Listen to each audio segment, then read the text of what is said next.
Bismillahirrahmanirrahim. Assalamualaikum warahmatullahi wabarakatuh.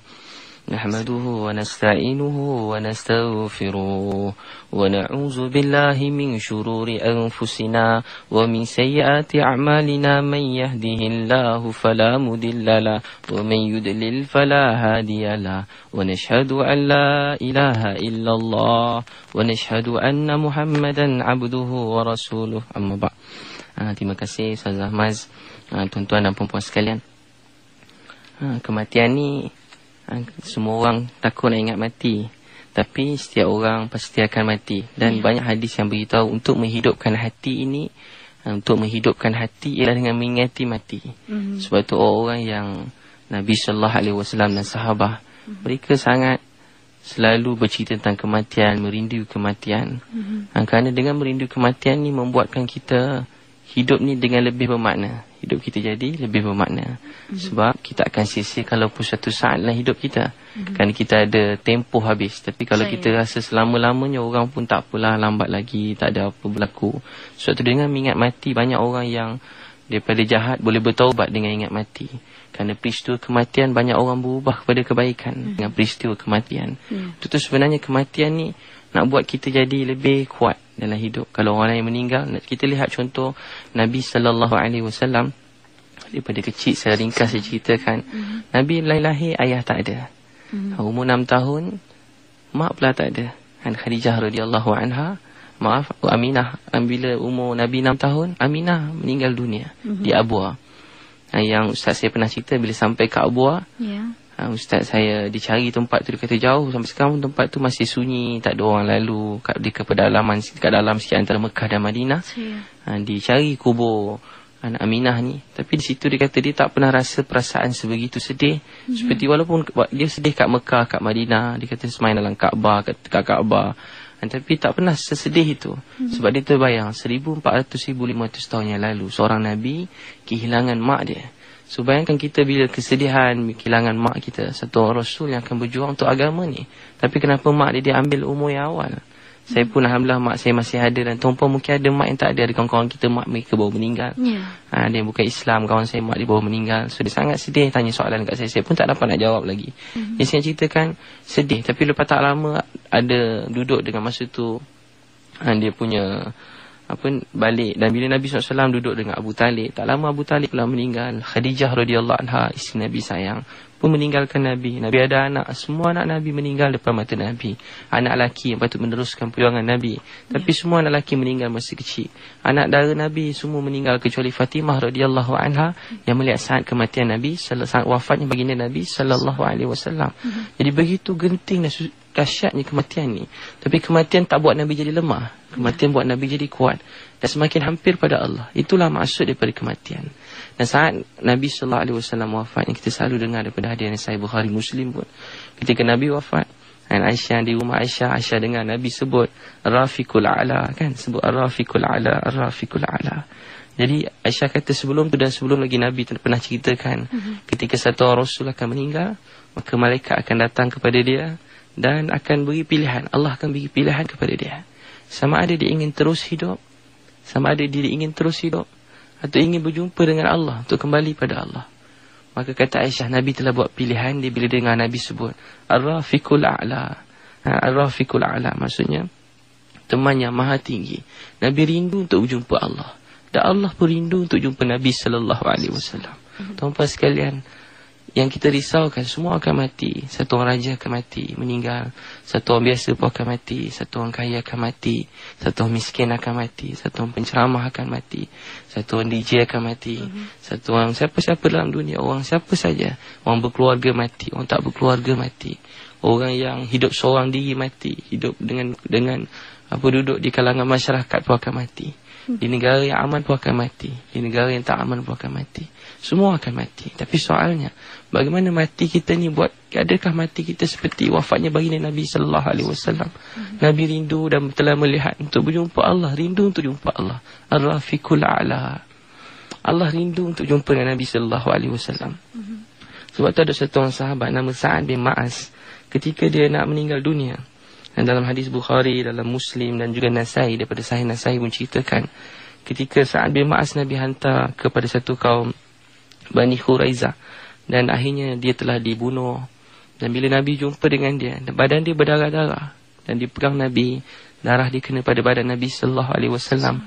Kata Aisyah radhiyallahu anha, aku dengar Abu Bakar dan Umar menangis, dan aku dapat bezakan tangisan mereka berdua. Semua sedih dengan kematian Sa'ad bin Mu'az. Ketika itu sampai hadis kepada Nabi beritahu, sesungguhnya arasy Allah, dalam Bukhari beritahu, arasy Allah ni bergegar kegembiraan menyambut Sa'ad bin Mu'az.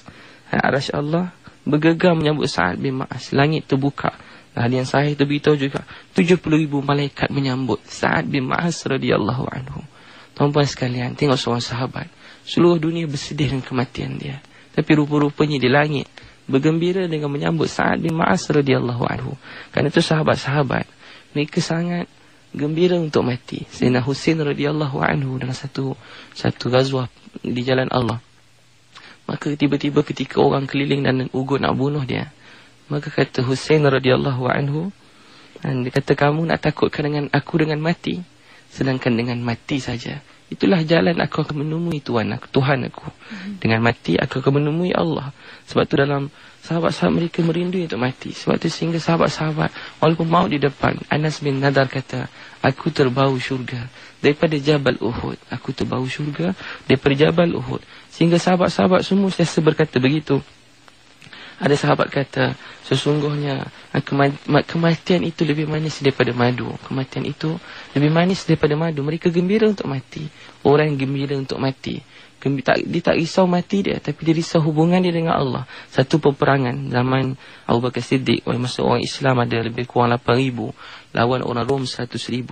Ketika tiba-tiba orang Islam telah dikepung, dan diceritakan oleh seorang sahabat, Wasilah bin Asqa, mereka telah dikepung 8,000, 100,000 orang kepung.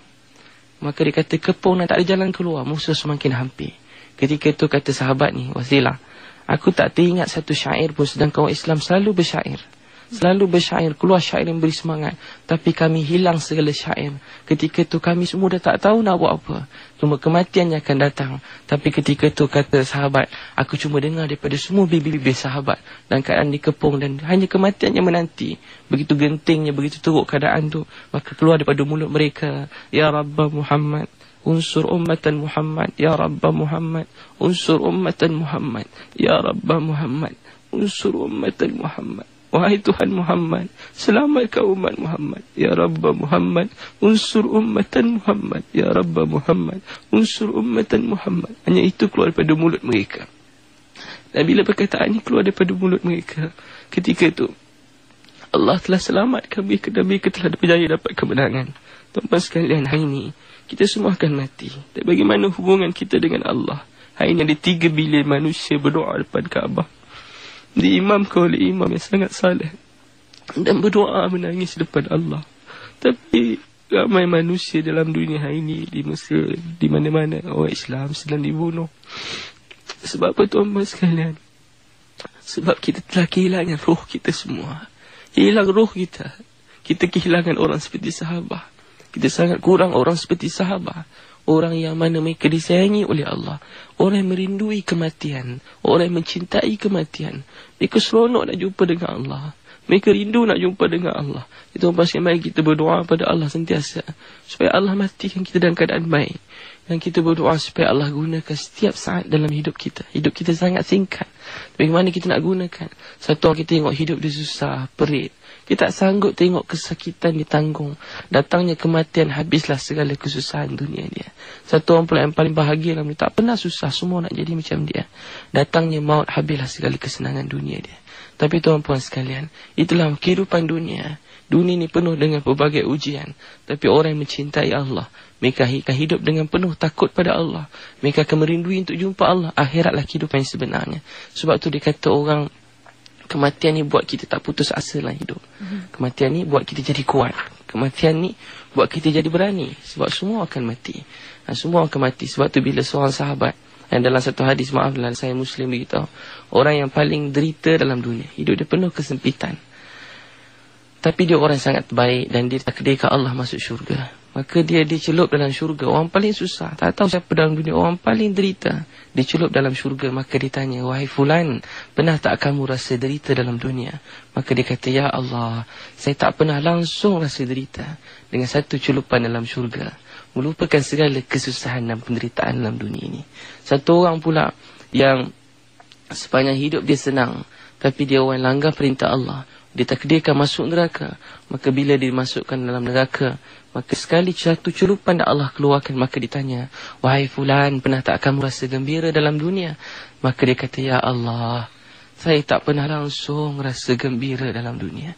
Inilah hakikat kehidupan dunia. Sebab tu orang dulu sentiasa rapatkan diri kepada Allah. Semua akan mati, tak lama dah, sikit je masa yang tinggal. Tapi kita selalu, saya selalu ditipu oleh dunia. Kita semua selalu ditipu oleh dunia. Sehingga tuan-tuan sekalian, kita masih ada selera untuk buat maksiat. Kita ada selera lagi untuk tidur dengan lena tanpa bangun tahajud. Kita lena tidur tinggalkan salat fardu kita. Kita tinggalkan Quran penasihat tak payah bayar. Kita tinggalkan menangis malam.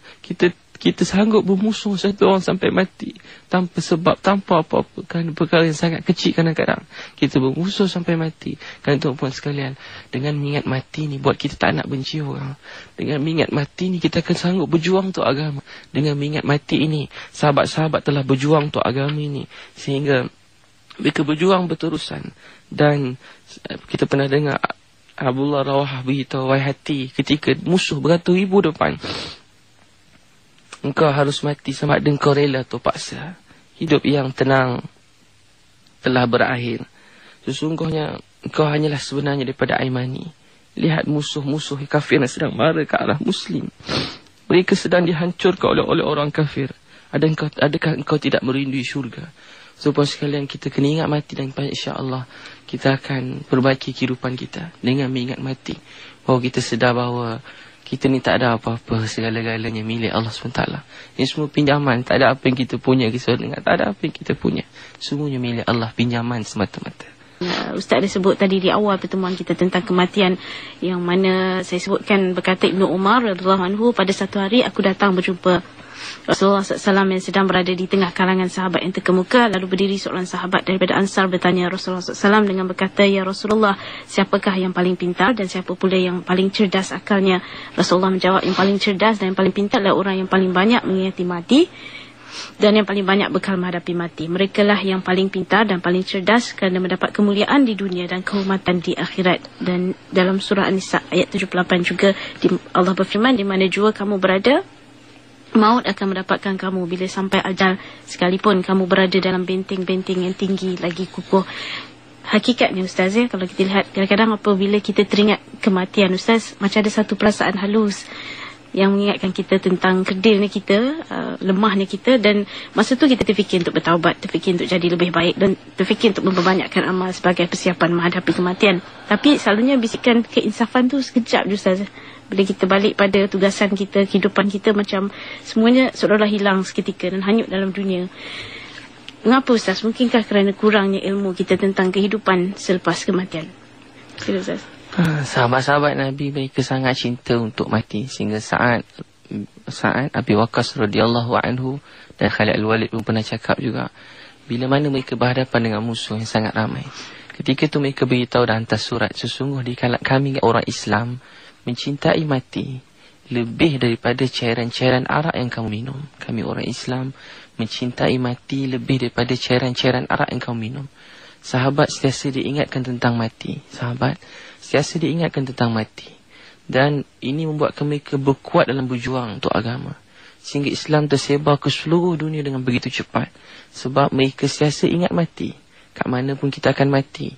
Bila-bila Allah takdirkan kita akan mati. Soalnya sama ada kita mati dalam keadaan iman, Allah redha dan sayang kita, ataupun tidak. Sama ada Allah redha, sayang kita, tidak. Sebab tu kita selalu dekatkan diri kita dengan masjid. Kita dekat di suasana masjid. Dengan suasana masjid ni suasana dakwah, belajar, mengajar agama, suasana ibadah, orang bangun malam, menangis, sembahyang berjemaah, berdoa. Ini akan mengingatkan kita kepada kematian. Dengan sifat begini kita akan kembali kepada Allah. Sebab semua akan mati. Kadang kita sedih tengok anak kita tinggalkan kita. Ada orang anak meninggal, dia jumpa saya, dia kata sedih tengok dia, hari-hari tinggalkan anak dia tinggalkan dia. Saya bila dengar, saya pun sedih tengok dia menangis. Tapi saya beritahu, mati ni bukan buat kita jumpa keluarga kita semula. Mati ni yang memastikan kita akan jumpa keluarga kita di akhirat nanti. Cuma kita usaha dan pastikan mereka berusaha sungguh-sungguh. Supaya mereka dan kita mati dalam keadaan ya Allah redha. Pasti kita akan berjumpa di akhirat. Satu orang mati tanpa agama, di akhirat nanti, adik-beradik akan jadi musuh. Suami isteri akan jadi musuh. Mak yang kita sayang berbual mesra dalam dunia, mereka pun akan jadi musuh. Anak semua akan jadi musuh. Dalam Quran ceritakan, orang yang punya rapat, kita tak mungkin akan bergaduh dengan dia. Tapi kalau mereka tak ada agama dan kita ada agama, di akhirat nanti, mereka akan jadi seumpama musuh kepada kita semua. Dan mereka akan menjadikan kita musuh mereka. Sebab tu dengan agama ni, sebab tu sahabat-sahabat, kita selalu dengar Hadrat Kansar radhiyallahu anha, ada anak 4 orang, suami dah syahid jalan Allah. Maka dia beritahu pada anak dia, kamu 4 anak lelaki mak ni, mak lebih kurang maksud tak pernah khianat pada ayah kamu, jaga amanah dan besarkan kamu. Esok kamu bakal bertempur lawan dengan musuh, pergilah tengah-tengah musuh, pergi depan, cari musuh yang kuat, yang ramai. Maka bila dia dengar anak pertama dia esok, orang katakan sah, anak kamu syahid. Saya tak dapat bayanglah, saya pun tak mungkin dapat cakap macam tu kalau tahap iman saya hari ini. Dia kata bila dengar anak dia syahid, dia kata Alhamdulillah. Dengan anak kedua syahid, dia kata Alhamdulillah. Dengan anak ketiga syahid, dia kata Alhamdulillah. Dan ketahui dia baru 4 anak dia syahid, dia kata Alhamdulillah. Apa makna Alhamdulillah buat mereka ini? Apa makna Alhamdulillah buat mereka ini? Sebab mereka melihat kematian bukan satu benda yang buat kita mati dan dalam kubur. Bukan kita duduk dalam kubur. Kita allazina yu'minuna bil ghaib. Ada kehidupan akhirat sangat luas bagi orang beriman, dan sangat sempit bagi orang yang tidak beriman. Sangat sempit bagi orang yang jauh daripada Allah. Sebab tu Amir bin Fuhairah, lebih kurang nama dia hamba pada Abu Bakar Siddiq, ketika dia pergi dan dia ditikam di peristiwa yang sangat sedih, Bir Maunah, kita dengar kan, 70 berapa puluh sahabat yang hafiz Quran telah syahid. Orang kenakan dia asal nak dakwah je, tu kena bunuh, bukan nak pergi perang. Mereka berkhemah, ada orang pergi jumpa, tiba-tiba satu orang Amir bin Fuhairah telah ditikam oleh Jabbar bin satu orang kafir masa tu. Bila dia kena tikam, kena tombak, keluar daripada mulut dia, itu keluar daripada mulut dia, Fustu bi Rabbil Ka'bah, sesungguhnya demi Tuhan Ka'bah aku telah berjaya. Demi Tuhan Ka'bah aku telah sampai. Demi Tuhan Ka'bah aku telah berjaya. Maka dia tanya-tanya apa, tombak darah memancut daripada dada dia. Tapi dia kata demi Tuhan Ka'bah saya telah berjaya. Maka ketahuilah bahawa dia dengar daripada orang ramai. Dan darah sahabat tadi, kalau orang kena bunuh ni, biasa darah dia berkurang begitu. Tapi darah dia mengalir dan begitu baik. Sebab sikit pula hati dia tak takut kematian. Dan tak takut tombak yang datang. Sebab dia lihat, kalau ini kehendak Allah, kalau ini kehendak Allah, maka dia gembira. Dan orang tadi, Jabbar tadi, dia telah masuk Islam kerana melihat orang tak pernah dijumpa, orang mati dengan perasaan rasa gembira. So tuan-puan sekalian, tanda kita semakin dekat dengan Allah, kita mencintai untuk mati. Mencintai mati bukan buat kita lemah. Mencintai mati buat kita jujur dalam pekerjaan kita. Mencintai mati buat belajar sungguh-sungguh, bukan sebab dunia, kerana Allah. Kerana mencintai mati, seorang suami makin berlemah lembut kepada isteri, kerana itu perintah Allah. Kerana ingat mati, satu orang akan lebih kurang bertolak ansur dengan orang lain. Kerana mengingat mati, orang boleh maafkan orang lain. Dengan mengingat mati, buat kita sanggup bangun malam. Dengan ingat mati, kita terlupa lena tidur dan kita sanggup menangis depan Allah. Dengan ingat mati, buat kita tak apalah hak saya dikemudiankan, kita utamakan hak orang lain. Dengan mengingat mati, buat kita jadi kuat. Dengan mengingat mati, kita telah dapat, dengan Nabi dan sahabat sangat kuat mengingat mati, kita semua telah dapat Islam. InsyaAllah Ustaz, kalau kita lihat Ustaz ya, dalam doa selalu kita sebut tentang Allah berikan kita husnul khatimah. Ustaz, mungkin Ustaz nak jelaskan tentang kematian, husnul khatimah, kesudahan yang baik, ataupun su'ul khatimah, kesudahan yang buruk. Kadang-kadang manusia bila tengok ada orang lain yang meninggal dalam keadaan bukan di atas katil lah Ustaz ya, kalau kita kata bukan dalam keadaan yang baik, dikira sebagai su'ul khatimah. Betul atau salah pandangan tu Ustaz? Sebenarnya bagaimana ada orang Khalid Al-Walid, dia meninggal tidak di jalan Allah, tapi dia satu orang sahabat yang Allah redha ke atas dia. Ada yang sahabat mati di jalan Allah, ada yang sahabat, sebab tu kita dengar orang dulu, mereka mati dalam apa keadaan mereka mati. Tak ada kisah orang alim kita dengar. Ni boleh jadi cerita-cerita je lah. Anak dia mati dalam tandas dan dia sangat bersedih. Anak dia mati dalam tandas dan dia sangat bersedih. Macam mana anak ulama alim besar mati dalam tandas. Maka dia telah sedih dan ingat anak dia mati di jalan Allah. Tiba dia mimpi, rupanya anak dia masa dalam tandas amalkan sunnah Nabi sallallahu alaihi wasallam. dalam tandas amalkan sunnah Nabi. Jadi mana pun kita mati dalam keadaan yang baik, mati dalam keadaan yang sangat baik. Saya ada satu orang pelajar yang saya sangat baik dengan dia, satu masa nama dia kalau ke internet banyak orang tak dah lama, dah Arwah Huzaifah. Dia satu orang pelajar yang sangat baik. Masa ke MRSM dia, setiap pagi dia cakap bersama pelajar, Allah bersama saya. Sangat kuat dalam masa tu kat MRSM. Tapi tiba-tiba dia orang makan, bukanlah mesti makanan dulang, tapi dia semangat kuat masa tu. Makanan dulang, makan berjemaah. Pelajar MRSM semua pakai serban. Saya sangat gembira tengok orang muda bersungguh amal agama. Masa saya pergi sekolah tu, salah satu sekolah saya pergi setiap lepas sembahyang fardu, siapa-siapa jadi imam mesti menangis. Siapa jadi imam mesti menangis. Dan adalah sikit-sikit ujian, mungkin salah faham orang sebagainya. Dan dia masa tu dengan keluarga begitu baik. Kat rumah baca hadis dengan keluarga, buat kata 5. Dia sama kat UMT macam tu. Dan dia pergi Sabah, dia belajar agama, berdakwah kat Sabah. Masa sampai kat Sabah, air tak ada. Lepas dia bagi kuliah subuh, dia mandi belakang sungai. Air tak ada kat masjid. Di sungai belakang tu, dia lemas. Dan dia disemayangkan jenazah kat sana. Dan kat airport. Dan sampai kat masjid di Kuala Lumpur ni, ramai orang semayang saya tengok. Dan masa tu darah siasa mengalir pada hidung dia. Dahi dia siasa berpeluh lah. Hadis beritahu antara mati-mati yang baik, dahi mereka siasa masih berpeluh. Dan bila sampai kat kampung dia, sekali lagi semayang ramai orang. Masuk dalam kubur, masa tu hujan rintik-rintik. Ramai-ramai kat kubur tu. Dan saya tengok seorang kawan dekat sebelah dia kata, seorang sahabat dia kata kat Huzaifah, "Hai Huzaifah, Al-War Huzaifah, tak patut kau ni tinggalkan kami, banyak lagi kerja dakwah yang kami masih kena buat. Banyak lagi umat dalam keadaan jauh pada agama." So dia mati dalam keadaan yang sangat baik. So apa yang cerita ialah kita kena berusaha dalam hidup kita untuk mati dalam keadaan Allah redha. Satu orang pelajar, tapi begitu kalau dengar cerita kisah banyak semua beritahu keadaan yang baik diri dia dan lain-lain. Sebab tu kita kena berusaha begitu sentiasa. InsyaAllah. Kalau sementara kita nantikan manggil kita Ustaz ya, kalau kita sebut kematian macam saya kata tadi, ramai yang berlumba-lumba untuk bertaubat walaupun seketika kan. Tapi perkongsian di sini Ustaz, kadang-kadang bila sebut taubat tu, maknanya kita buat dosa dan kita bertaubat. Bila nak menghadapi kematian, bagaimana Ustaz? Setengah rakan-rakan kita bertanya di Facebook, dah bertaubat tapi masih nak menghadapi kematian tu takut. Mungkin adakah Allah akan terus menghisap dosa-dosa yang dilakukan sebelum ini? Orang-orang beriman, mereka sentiasa ada rasa harap dan takut. Sehingga Umar Abdul Aziz rahmatullah alaih masa nak meninggal, dia menangis. Dia terkata, "Wahai Allah, aku belum sempurnakan perintahmu dengan sebaiknya." Iman ini antara harapan dan ketakutan. Tapi saat mati, sampai sahabat yang besar, terpaksa ada sahabat yang bacakan hadis beritahu bahawa kamu ni ahli syurga. Sebenarnya macam Omar, Abu Bakar, ahli syurga. Tapi tetap dia ingin mendengar daripada mulut sahabat yang lain bahawa daripada hadis daripada Nabi yang beritahu mereka ni ahli syurga. Mereka pernah dengar, tapi mereka seakan-akan lupa. Kerana begitu takut pada Allah di saat kematian, mereka macam tak pernah dengar bahawa mereka ahli syurga. Mereka macam tak pernah dengar. Sebab tu iman yang terharap dan harapan dan ketakutan sentiasa kembali pada Allah. Dan Allah sayang, tapi jangan putus asa. Jangan putus asa. Dalam satu ayat Quran beritahu maksud, wahai orang melampaui batas, wahai orang paling jahat dalam dunia. Maksudnya orang paling teruk dalam dunia, orang paling zalim dalam dunia. Jangan kamu putus asa daripada rahmat Allah. Rahmat Allah sangat luas kepada kita semua. Yang penting jangan putus asa kepada Allah, insyaAllah. InsyaAllah. Okey, kita dengarkan panggil kita yang pertama dari Melaka, Puan Rohana. Assalamualaikum Ustaz. Tadi Ustaz kata kita kena menghampiri masjid. Tetapi cabarannya ada di antara penceramah, bila ceramah cerita hal dunia, dengan makmumnya menyakiti antara satu sama lain. Macam mana untuk saya mengatasi masalah ini? Assalamualaikum. Assalamualaikum. Yes. So bagi wanita, kalau begitu kita pilihlah kuliah-kuliah yang kita mula-mula untuk permulaan. Kita cari kuliah-kuliah yang kita suka. So kita cari, jangan kerana satu kesilapan kita terus melupakan masjid. Jadi kita cari mana kuliah yang kita suka, yang kita rasa tak larat, kita tak mampu nak dengar, tak bersesuai, tak masuk ke jiwa kita.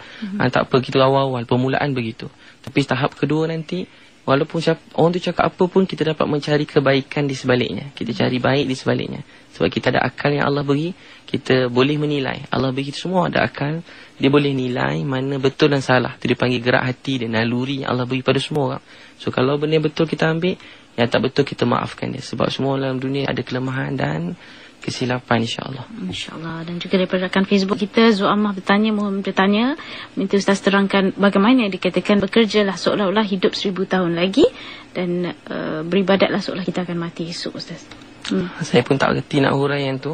Cuma saya nak kata ialah kita berusaha. Maksudnya kita dalam hidup dalam dunia ni, kita ingat kita nak mati dah. Nak mati dah ni, so kita berusaha habis-habisan. Kesimpulannya orang Islam, buat apa pun Allah perintah buat dengan terbaik. Dan kita buat tu dalam keadaan hati kita sentiasa bergantung kepada Allah. Kalau jumpa yang haram, seolah-olah hati kita kata, saya mati, saya kena buang kerja, saya kena apa pun tak apa. Sekali-kali saya tak akan makan duit yang haram. Sekali-kali saya tak akan buat yang haram, so begitu.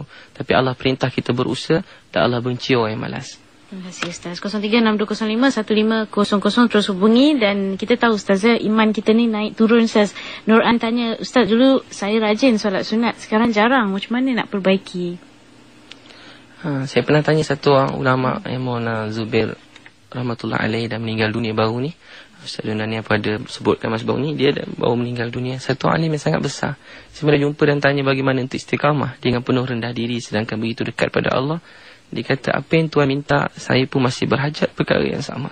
Orang yang sangat soleh. Dia masih risau diri dia sendiri. Dia kata, apa yang kita dapat buat, kita syukur pada Allah. Apa yang belum dapat kita buat, kita doa pada Allah supaya Allah beri taufik untuk buat. Jalan tercepat untuk kita dapat kekuatan amal satu perkara ialah dengan kita dakwahkan dia. Dakwah ni bukan maksud kita nak betulkan orang lain. Dakwah ni sebenarnya Allah perintah dengan kita dakwah, kita akan dapat baiki diri kita. Kalau kita nak sembahyang malam, kita cerita pada orang kepentingan sembahyang malam. Cakap pada anak-anak, cakap pada suami, atau baca hadis-hadis pasal kepentingan malam. Tapi jangan tinggal. Siapa tinggal lama kita kurang rasa nilai dia. Untuk dengar lagi kepentingan dia, apa keutamaan dia. Sehingga orang dulu menaik sembahyang malam dalam keadaan daripada isyak sampai subuh mereka boleh menangis. Nabi sepanjang malam menangis, rukuk, qiyam, sujud. Nabi menangis sepanjang sembahyang menangis. Sebab sembahyang itu adalah kekuatan benda yang bukan biasa. Kita nampak biasa sujud, turun kepala, tapi penuh perhambaan pada Allah. Itulah nikmat hidup ni. Jika kita dengar nilai-nilai begini, ia akan menghidupkan hati kita dan buat kita lebih seronok berehat dalam sembahyang daripada berehat dengan tidur. Saya Ustaz, terima kasih. Dan kita dengar lagi pemanggil kita seterusnya, Fadilah dari Kajang. Saya nak tanya, macam kalau kita dah bertaubat, banyak buat amal, tapi ada masa-masa kita masih rasa macam dosa sangat. Macam satu hari kita ada masih lagi buat dosa-dosa, tapi at the same time kita bertaubat. Apakah kita masih tak dapat hidayah atau macam mana? Hidayah Allah sentiasa beri kepada siapa yang berusaha. Hidayah Allah beri kepada siapa yang berusaha. Abu Talib, bapa saudara Nabi. Abu Talib ni maksudnya keinginan, kehendak. Bapa kepada kehendak. Tapi dia tak ada kehendak dalam hati dia. Walaupun Nabi berusaha habis-habisan, dia tak ada kehendak. Untuk itu hidayah Allah sentiasa ada. Allah perintah kita berusaha. Dan setiap orang kata Allah dan surah Quran, jangan kau mati melainkan mati dengan Islam. Maksudnya Allah nak kita berusaha. Saya teringat ada satu orang, dia ni kat Pakistan, kat masjid kat Karachi, kita dengar pada ustaz saya. Satu orang yang ada pusat pelacuran yang besar ni zaman sekarang. Mak dia ada pusat ada satu wanita pelacuran yang besar. Satu hari anak dia pergi masjid. Sampai kat masjid, satu orang telah bagi di CD ceramah. Maka anak dia dapat CD ceramah ni, dia pun dengar. Dalam tu kata, Allah sudi ampunkan dosa, walaupun dosa kamu seperti langit dan bumi, walaupun seperti buih dalam laut, Allah sudi maafkan semua dosa-dosa kamu. Ditanya kat ustaz, betul ke Allah ampunkan dosa? Wanita ni tanya. Saya telah jual wanita, kerja pusat pelacuran, tembenis, sangat hina dan teruk. Adakah Allah ampun dosa saya? Kata ustaz ni, Allah sudi maafkan. Cuma kita sudi minta ampun ke tidak? Soalnya umat tak nak minta ampun. Allah sudi nak beri kemaafan, tapi orang tak nak minta ampun. Maka dia telah jaga kat masjid, dia semayang. Wanita ni sebelah masjid, dia semayang tarawih malam ke-29. Dia malam 29, dia doa kuat-kuat, orang dengar dia doa. Dia kata, ya Allah, saya tak tahu kau terima taubat saya ke tak. Wahai Allah, kalau kau terima taubat saya, kau ambillah nyawa saya. Ya Allah, kalau kau terima taubat saya, kau ambillah nyawa saya. Saya tak tahu, saya takut dia hidup dalam dunia kadang banyak buat dosa. Maka wanita telah meninggal ketika dia menangis dalam sembahyang dia. Dan semua orang lihat. Satu orang pelacur semua hidup dia, menjual wanita semua hidup dia. Dia tak ditimpa musibah pun dalam hidup. Dan keadaan kekayaan itu, dia menangis pada Allah. Dan Allah ambil nyawa dia begitu. Mudah-mudahan Allah terima beliau. Tapi beliau mati dalam keadaan sangat baik. Keadaan sangat baik. Untuk tu jangan kita berusaha. Allah sayang kita semua lebih pada siapa-siapa sayang kita. InsyaAllah. Tinggalkan dari Haji Alias Shah Alam. Ya, Assalamualaikum Ustaz. Saya Haji Alias bersalam. Dikatakan dua mata yang tidak dibakar oleh api neraka ialah mata yang menangis kerana takutkan balasan Allah, dan yang kedua mata yang berjaga malam. Jadi macam mana pula kalau kita menangis melihat kebesaran Allah Ta'ala, kalau misalnya kita dapat sesuatu hadiah, dapat sesuatu yang melibatkan kebesaran Allah, kita mengalirkan air mata, apakah ini tidak juga boleh memadamkan api neraka, Ustaz? Assalamualaikum. Waalaikumsalam. Air mata kerana Allah ni semua Allah beri pahala. Menangis kerana menangis malam. Ada sahabat menangis tengah baca Quran. Ada sahabat tengah baca Quran menangis. Ada sahabat tengah sembahyang menangis. Ada sahabat mereka mendapat nikmat menangis. Mereka dalam keadaan ditimpa musibah mereka menangis. Mereka menangis ni kerana cinta mereka pada Allah. Tangisan yang buat kita semakin hampir pada Allah. Allah suka tangisan ni. Setiap tangisan tu Allah kira. Setiap tangisan tu Allah masukkan. Semua tu termasuk di jalan Allah. Tangisan yang kerana dia, kerana Allah. Tangisan yang benar-benar kerana kita rindukan Allah. Ya Allah, kami rindu nak berjumpa dengan kau. Ya Allah, kami cintakan kau. Ya Allah, kami rindu dengan kau. Begini Nabi dan sahabat. Sebab tu Nabi, saat wafat Nabi sebut Ar-Rafiqul A'la. Ar-Rafiqul A'la. Kata Aisyah, Nabi telah memilih untuk jumpa Allah dan meninggalkan kami semua. Nabi memilih untuk jumpa Allah dan meninggalkan kami semua. Walaupun di sisi isteri yang sangat baik, di sisi sahabat yang sanggup bagi nyawa dan begitu mencintai Nabi, tapi dia kata apa? Nabi pilih Ar-Rafiqul A'la kerana cinta Allah telah cinta yang sebenar-benarnya. Kami raikan pemanggil kita yang seterusnya untuk pagi ni, Puan Anis dari Taiping. Silakan. Assalamualaikum. Saya merupakan seorang ibu yang menyusukan badan. Jadi saya sering kali berniat untuk bangun malam untuk sembahyang tahajud dan sebagainya. Tetapi saya rasa macam bila setiap kali saya bergerak untuk bersiap sedia untuk sembahyang, jadi sering baby tu nak meneruskan penyusuan. Jadi saya rasa macam satu hubungan saya dengan Tuhan agak jauh di situ. Saya harap Ustaz dapat beri penjelasan. Terima kasih. Assalamualaikum. Puan Anis, saya kira ramai ibu-ibu muda di luar sana mempunyai masalah yang sama kot, Ustaz. Sibuk dengan anak kecil. Macam mana tu, Ustaz? Menyusukan anak pun Allah beri pahala ibadat. Sepanjang susu, setiap titik susu yang kita susukan tu Allah beri pahala ibadat. Dan Allah sangat suka orang bangun malam ni. Walaupun menyusukan anak, ada hadis yang beritahu. Maknanya Allah beri pahala yang sangat besar. Allah suka orang yang susah payah jaga anak ni semua. Setiap kali anak tu menangis, jangan ingat tu bukan ibadat. Tu semua ibadat. Walaupun peluk anak, cium kat dahi, baru peluk cium je. Itu pun ibadat. Ini kan pula anak yang memang berhajat nak susu, dengan najisnya sebagai nak kena urus. Semua tu Allah lihat dan semua tu dikira ibadat. Tapi dalam masa-masa tu kita boleh berzikir masa susukan anak kita. Tak mesti bangun malam Qiyamulan ni. Tak mesti sembahyang tahajud. Tengah kita duduk susukan anak tu, kita boleh berdoa. Kita doa masa tu. Masa tu kita boleh menangis pada Allah. Lepas tu mungkin sekejap. Kalau anak tu dah tidur dah habis tu kan, bagi masa sekejap. Mungkin tak banyak, 10 minit pun cukup. Bukan maksud yang kita bayangkan Qiyamulan ni macam kita buat kat masjid, mula pukul 3 pagi habis subuh. Tak. Mulakan dengan 2 rakaat tahajud dan berdoa. Berdoa, menangis sekejap. Berdoa sambil susu anak boleh. Menangis, tapi jangan kuat nanti anak tu bertambah menangis. Jadi kita sambil susukan anak kita. Jadi maksudnya semua tu Allah beri pahala. Dan kita semakin dekat pada Allah.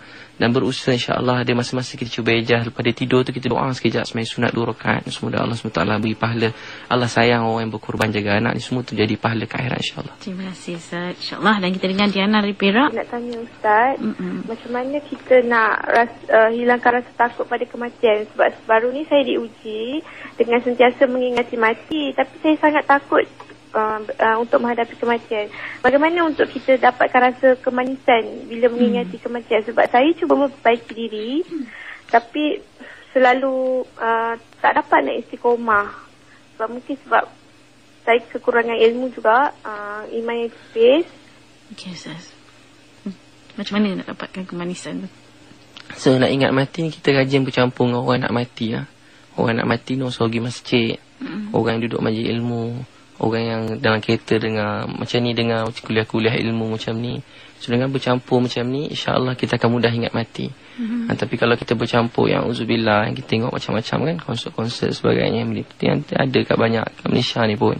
Dalam keadaan begitu, So jangan campur majlis begitu buat kita ingat mati. Ustaz kita boleh ingat mati. Cuba campur dengan orang yang ingat mati.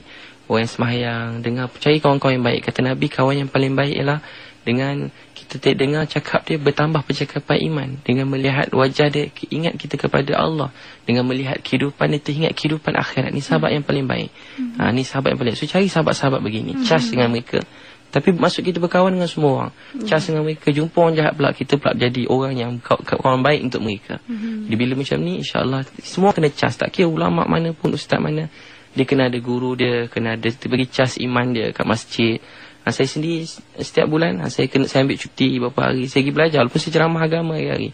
Saya kena buat macam tu. Kalau tak, saya pakai hanyut. Setahun sekali kalau saya cuti bulan Ramadan, saya pergi belajar agama. Jadi kita kena cas iman kita sentiasa.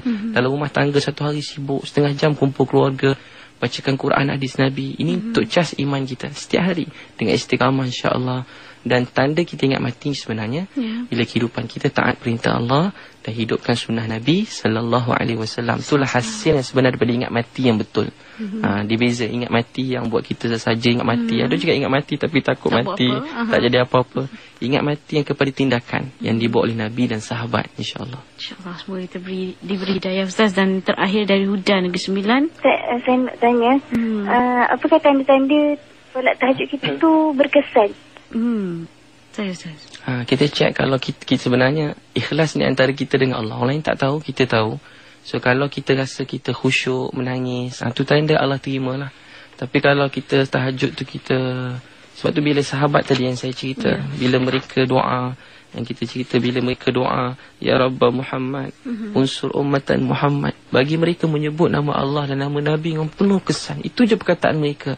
Tapi Allah bantu mereka semua. Cuma dua doa, Ya Rabbah Muhammad, unsur ummatan Muhammad. Dua doa je sehingga Allah bantu mereka.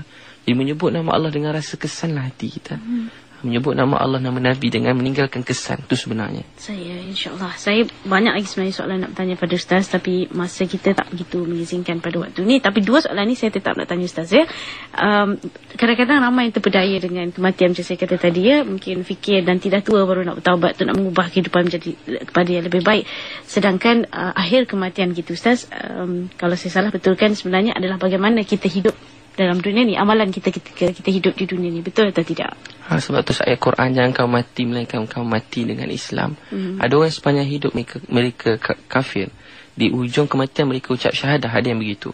Ada orang sepanjang hidup baik, tapi di hujung kematian mereka buat dosa. Dia ingat tak apa sekali, rupanya itulah saat kematian dia. Tapi janji Allah, kita kena terus berusaha dan jangan pandang rendah mana-mana kebaikan, jangan pandang rendah pada mana-mana keburukan. InsyaAllah seperti mana kita hidup, seperti itu kita mati. Seperti mana kita hidup. Sebagian ulama kata, satu orang nak mati di jalan Allah, tapi sepanjang hidup tak pernah berada di jalan Allah. Sukar. Ada, Allah boleh buat, tapi sukar. Allah tengok usaha kita. Orang sepanjang hidup banyak sembahyang, insyaAllah dia mati sembahyang. Orang dalam hidup banyak berdakwah, insyaAllah dia mati tengah berdakwah. Orang dalam hidup banyak bekerja dengan jujur, so dia mati dalam keadaan bekerja dengan jujur. Orang yang Allah akan mati kita seperti mana kita hidup, insyaAllah. InsyaAllah. Dan satu lagi soalan terakhir kita Ustaz, mungkin kita boleh mengubah diri kita untuk bersedia menghadapi kematian, persepsi kematian, tapi menghadapi kematian orang tersayang. Ustaz, satu nasihat untuk Ustaz sebagai penutup pada sesi kita. Nabi SAW ada dia anak-anak meninggal, anak lelaki tak sempat tengok. Ibrahim anak yang sempat disusukan, tiba Ibrahim meninggal. Begitu sedihnya hati Nabi, air mata Nabi mengalir tak berhenti. Dan sahabat kata, Ya Rasulullah, kamu menangis dengan Ibrahim meninggal. Kamu menangis dengan Ibrahim meninggal. Air mata keluar daripada mata Nabi SAW bila Ibrahim meninggal. Tapi ketika itu tak buat jadi Nabi jadi lemah. Nabi tahu kehidupan ni semua kita akan berjumpa kembali dalam syurga. InsyaAllah. Berjumpa balik dalam syurga. So begitu insyaAllah. So jangan risau siapa yang kematian ahli keluarga. Doakan mereka. Kalau mereka Islam tak ada masalah, doakan mereka, minta ampun. Allah Maha Penyayang. Dan kita baiki amalan kita. Tak lama dah, sekejap je lagi. Kita akan jumpa mereka dalam syurga insyaAllah. InsyaAllah. Dan seperti biasa Ustaz, tutup sesi kita dengan doa daripada Ustaz. Silakan. Kita doa sikit.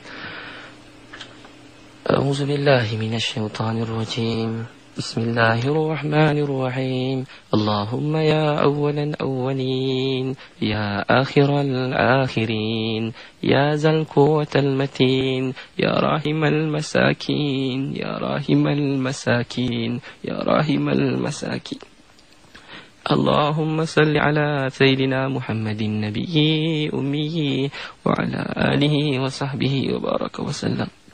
يا الله يا الله يا رب محمد انصر أمة محمد صلى الله عليه وسلم. Ya Allah, maafkanlah kami semua. Ya Allah, kami tahu tak ada yang sayang kami seperti Engkau sayang kami. Ya Allah, tak ada yang cinta kami seperti Engkau cinta kami. Wahai Allah Tuhan yang sedang dengar doa kami, ya Allah, musibah dan fitnah datang kepada umat ini satu demi satu. Dan ya Allah, kami tak mampu nak buat apa-apa. Kami banyak melanggar perintah-Mu. Kami telah meninggalkan sunnah-Mu. Maafkanlah kami semua. Ya Allah, tolonglah kami semua Islam di seluruh Malaysia. Kuatkan iman kami. Baikilah keadaan amal kami. Dan bawalah apa segala peristiwa datang ini kami semakin hampir dengan-Mu. Ya Allah, tak ada makna hidup ini tanpa kami mencintai-Mu. Ya Allah, hidup kami hampir berakhir. Mungkin tak lama kami akan tinggalkan dunia ini. Tapi ya Allah, amal agama kami tak bertambah baik. Cinta kami kepada-Mu tak datang-datang lagi. Ya Allah, masukkan cinta-Mu dalam hati kami. Ya Allah, masukkan cinta-Mu dalam hati kami. Ya Allah, ya, selamatkan diri kami dan anak-anak kami, mak ayah kami, adik-beradik kami dan semua Islam dalam dunia. Ya Allah, ampunkan dosa semua. Ampunkan dosa mereka-mereka di MH370. Ya Allah, ampunkan dosa orang yang sedang dibunuh, sedang dianiaya di seluruh Mesir. Ya Allah, di Syria, di Palestin, semua Islam dalam dunia ini. Wahai Allah, maafkan kami semua. Kami sangat ramai, tapi kami tak mampu buat macam Nabi dan sahabat telah buat. Ya Allah, tolong kami, pandang terima doa kami, selamatkan semua Islam dalam dunia ini. Ya Allah, bantulah kami. Kami tak daya upaya. Tolonglah kami semua sebelum kami turun tangan kami. Ya Allah, berhidayat pada 7 bilion manusia dalam dunia. Ada 5 bilion manusia masih belum mengenal Kau sebagai Tuhan. Ya Allah, tolonglah berhidayat pada 5 bilion ini mengenal Kau sebagai Tuhan. Ya Allah, 2 bilion orang Islam masih ramai tinggal semayang. Banyak anak muda hancurkan hidup mereka dengan dosa dan maksiat. Ya Allah, selamatkan semua anak muda kami. Ya Allah, apa nak jadi kami semua? Anak muda kami dan keadaan buat dosa dan kami tak mampu buat apa-apa. Mereka orang baik. Ya Allah, ampun dosa mereka. Kami yang tak baik. Kami yang tak buat tanggungjawab kami. Kami telah tinggalkan dakwah. Kami tak doakan orang Islam lain. Ya Allah, maafkan kami. Selamatkan semua anak muda kami. Ya Allah, tolonglah kami semua. Ini daripada semua yang tidak kenal Kau sebagai Tuhan, untuk kenal Kau sebagai Tuhan. Ya Allah, jadikan apa sekali berlaku ini, bawa kami semua dekat padamu. Ya Allah, betulkan hati kami seperti hati Nabi kami. Janganlah ada nafsu perasaan yang lain dalam hati kami. Ya Allah, kami inginkan kebaikan untuk umat ini seperti Nabi inginkan kebaikan untuk umat ini. Sallallahu alaihi wasallam. Amin, amin, ya Rabbal Alamin. Terus bersama Nikim FM pilihan utama anda. Kita dah sampai ke penghujung untuk Islam tu Indah sesi kali ini. Terima kasih Ustaz Zabid. Sampai kita bertemu lagi. Assalamualaikum. Salam.